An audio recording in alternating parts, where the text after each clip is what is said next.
Welcome back to our channel പ്രഗൂസ് amazing world.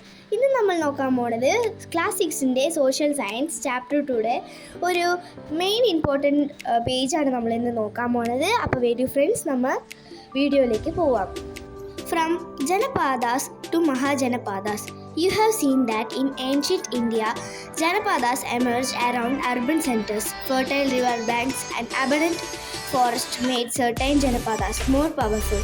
The stronger Janapadas, which conquered neighboring Janapadas and evolved into Mahajanapadas.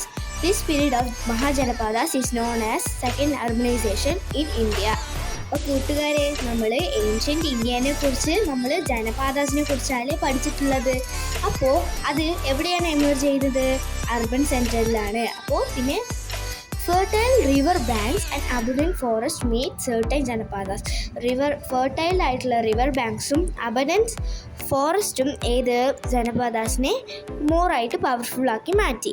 അപ്പോൾ ഈ ജനപാദാസ് എന്താണ്? Conquered neighbouring janapadas involve in to mahajanapadas. അതന്നെ ഈ ജനപാദാസ് ഏതിനാക്കി മാറ്റി? മഹാജനപാദാസിലേക്ക് മാറി.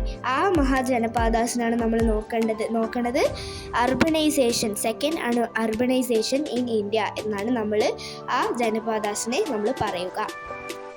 Magadha rose to prominence. In 6th century BCE, among the 16 Mahajanapadas, Magadha became a prominent force. Observe map 2.2 and find out Magadha's location. അപ്പോൾ മഗധാസിൻ്റെ ഒരു 6th century BCയിലാണ് ഈ 16 മഹാജനപാദാസ് മഗധ ഒരു പ്രൊമിനൻറ്റ് ഫോഴ്സാക്കി മാറിയത്. Janapada means the land where people reside. People who established agriculture field and residential zone in resource-rich areas started to settle there. This is how Janapadas were formed. അപ്പോൾ ഇത് എങ്ങനെയാണ് ജനപദ form ചെയ്തതെന്നാണ് ഇവിടെ കൊടുത്തിരിക്കുന്നത്. അടുത്തതോ, the 16 മഹാജനപാദാസ്: Kamboja, ഗന്ധാര, Magadha, അൻഗ, Vajji, മല്ല, കശി, വത്സ, കോശല, ചെടി, പഞ്ചല, അശ്മക, Avanti, Azure, Krishna, Rishu and മത്സ്യ were the 16 മഹാജനപാദാസ്. അപ്പോൾ ഈ വീഡിയോ ഇഷ്ടപ്പെട്ടെങ്കിൽ ലൈക്ക് ഇടുക. ഈ